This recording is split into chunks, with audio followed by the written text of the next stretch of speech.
आज का टॉपिक है acceleration due to gravity. Acceleration due to gravity.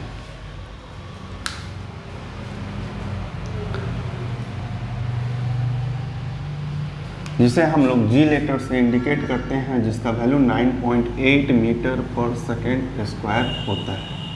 ये कांस्टेंट वैल्यू होता है। अभी तक तो हम लोग अप टू 9th क्लास तो यही जानते हैं, जी का वैल्यू 9.8 होता है, ये एक्सेलरेशन ड्यू टू ग्रेविटी होता है। ये कहाँ से आया, कैसे आया, इसके बारे में तो जानते नहीं है। टीचर लोग बोलते थे ये जी एक कांस्टेंट वैल्यू है और ये पृथ्वी का एक्सेलरेशन है और इसका वैल्यू 9.8 मीटर पर सेकेंड स्क्वायर है। इसे याद रखिए, याद रखते थे। और इस पर बहुत सारा हम लोग क्वेश्चन बनाते थे, जैसे मोशन अंडर ग्रेविटी, ये सब पर बहुत सारा न्यूमेरिकल्स हम लोग करते थे। तो आज हम लोग थोड़ा इसको डिटेल से समझेंगे एक्चुअल में है क्या। बाबू ये एक्चुअल में कुछ नहीं है, एक्सेलरेशन ही है। क्या है? एक्सेलरेशन ही है। और एक्सेलरेशन क्या होता है, उसका काम क्या है? एक्सेलरेशन का काम है चेंज, इसका काम क्या है? वेलोसिटी में चेंज करना, ठीक है। चेंज, वेलोसिटी को चेंज करना, या तो इंक्रीज करवाओ या तो डिक्रीज करवाओ, ठीक है। एक्सेलरेशन तो इसी को बोलते हैं। एक्सेलरेशन का काम क्या है? वेलोसिटी में या वेलोसिटी को चेंज करने का। तो इसमें या तो वेलोसिटी को इंक्रीज कर सकते हो या तो डिक्रीज कर सकते हो। जितना भी व्हीकल्स को आप लोगों ने देखा होगा, सभी में ये चीज़ इनबिल्ट होता है। कोई अगर आपका साइकिल है, आपका कार है, बाइक है, किसी भी चीज़ में बिना एक्सेलरेशन के तो वो नहीं है, ठीक है। और व्हीकल में इसका काम क्या होता है? कहीं आप खाली रोड देखते हैं तो स्पीड को बढ़ाना रहता है, तो आप एक्सेलरेट करते हैं, गाड़ी को एक्सेलरेट करते हैं तो वहाँ स्पीड जल्दी से निकल जाते हैं।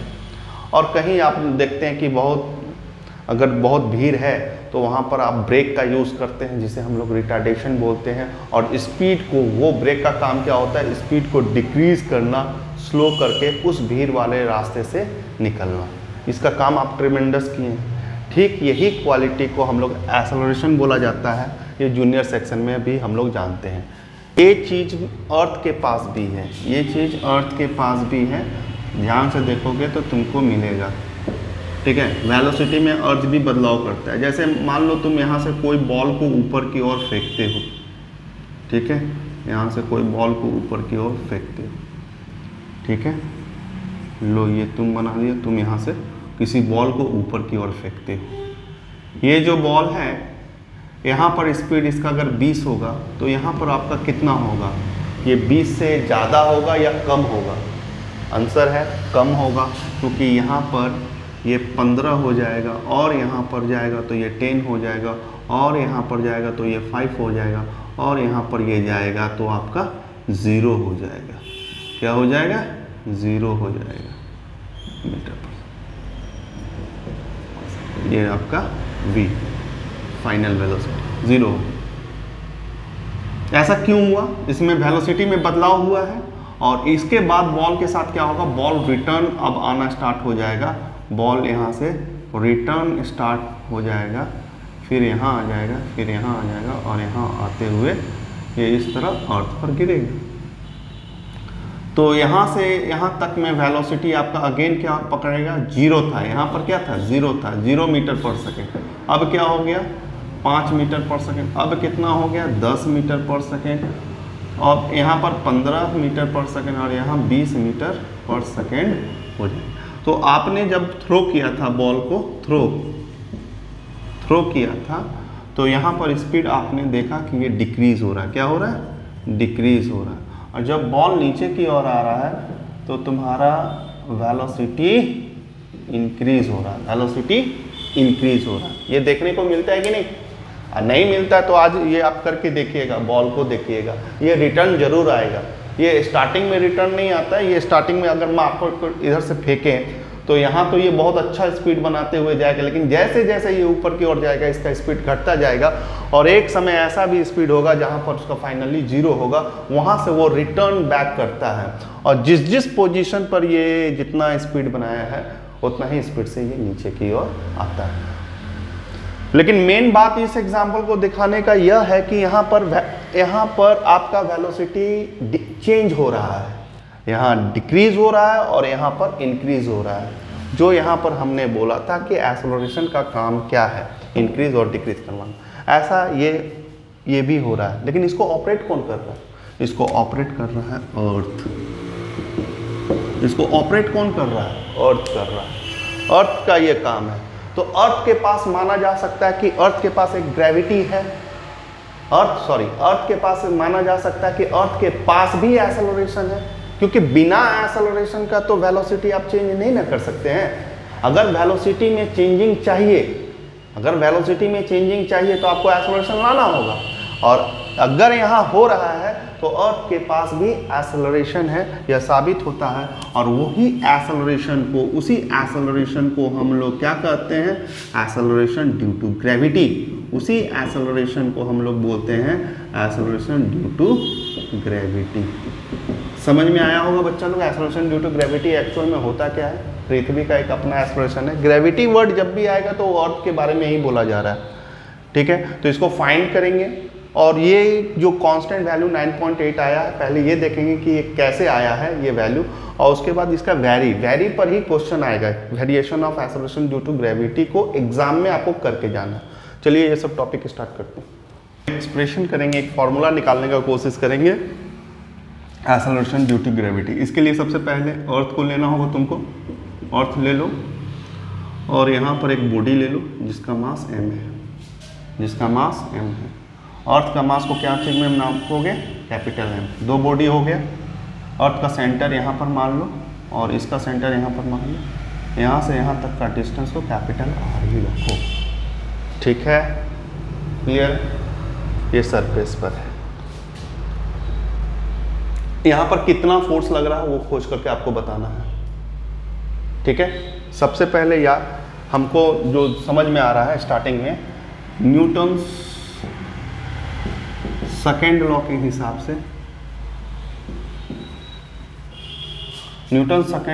हिसाब से, F इक्वल टू ma होता है। आपने इसका बहुत यूज़ किया है, जैसे पुली में करते थे। जैसे ये पुली है, यहाँ पर एक मास है, यहाँ पर भी एक मास है, ठीक है।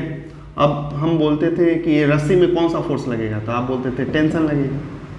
ये मान लो ये M1 है, ये तुम्हारा M2 है, और M से कौन सा फोर्स बनाते थे? वेट बनाते थे, M1G बनाते थे।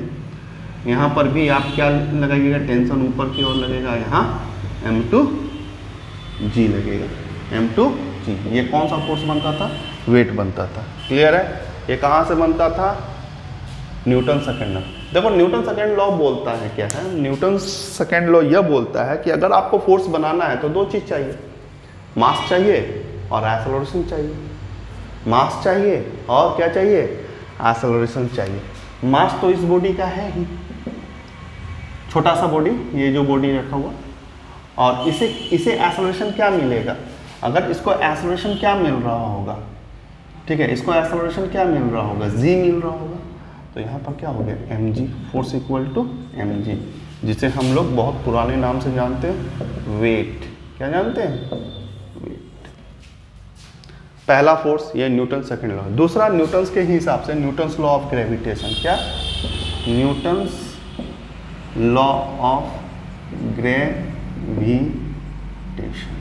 ये भी लॉ आपने पढ़ा है कि जब दो बॉडी ब्रह्मांड में होगा, उन दो बॉडी के बीच में एक फोर्स लगेगा।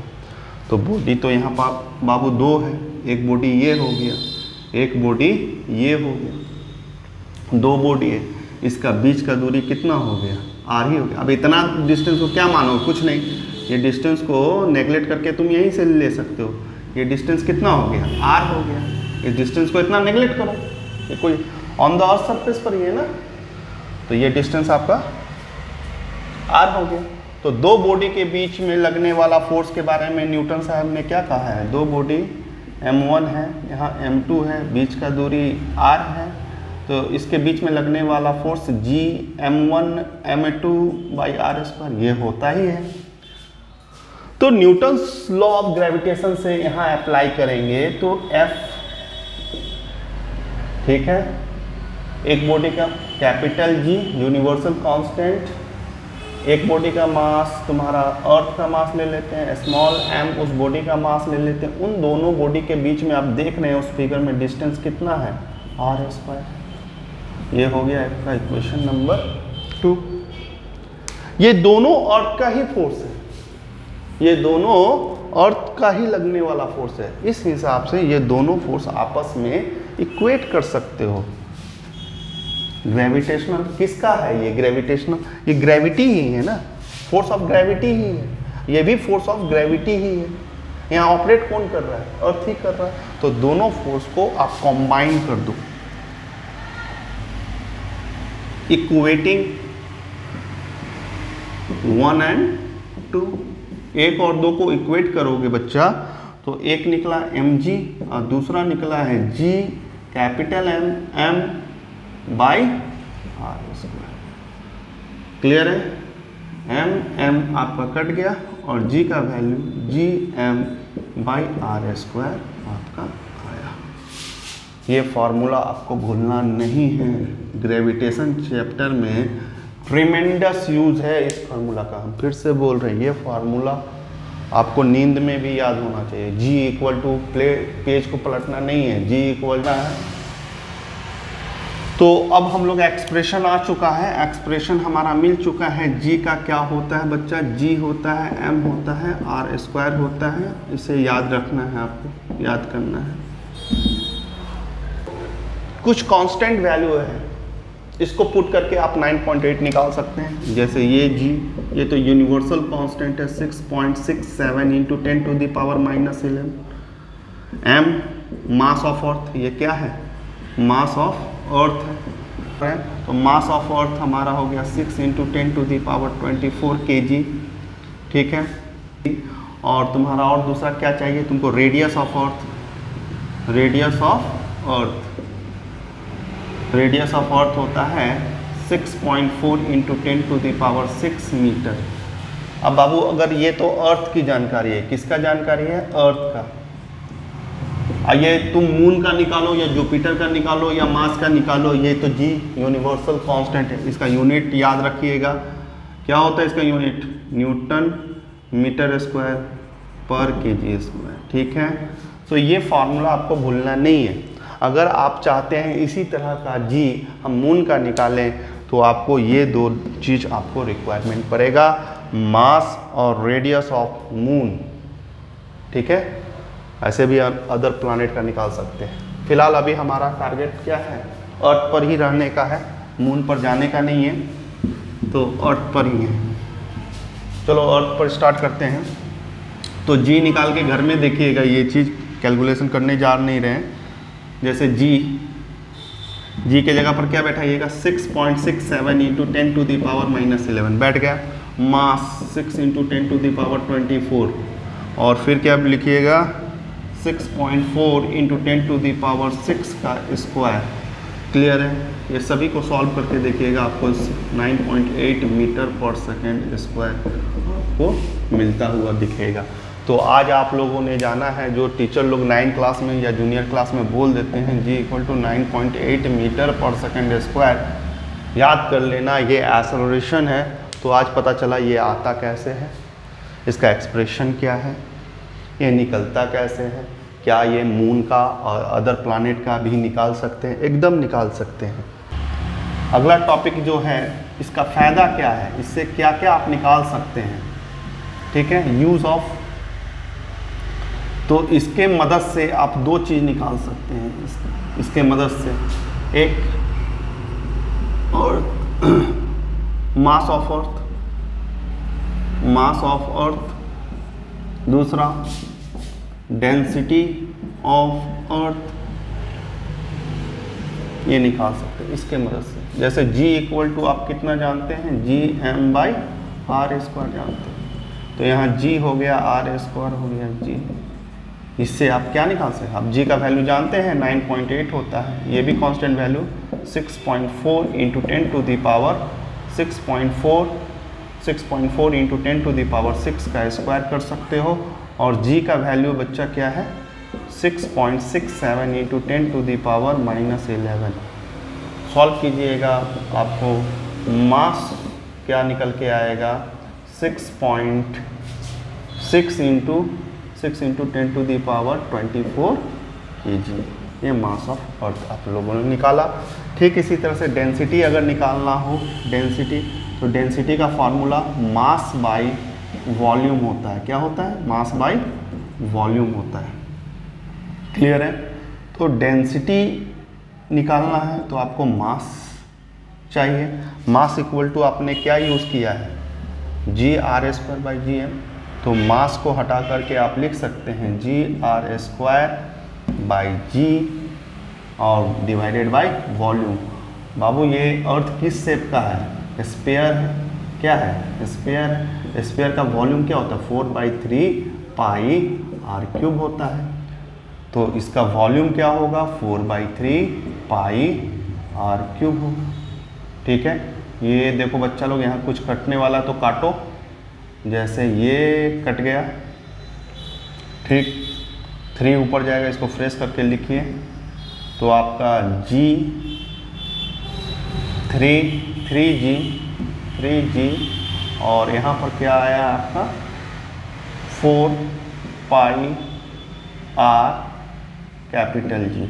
इससे आप क्या निकाल सकते हैं, इससे आप अर्थ का डेंसिटी निकाल सकते हैं। इस फार्मूला आपको G मालूम है 9.8 4 22/7 या 3.14 radius 6.4 into 10 to the power 6। ठीक है। और G का वैल्यू यूनिवर्सल कौन सा 6.67 इंटू 10 टू दी पावर -11। इसको सॉल्व कीजिए और आपको क्या मिल जाएगा, डेंसिटी मिलेगा। और वो कितना मिलेगा 5500 kg/m³।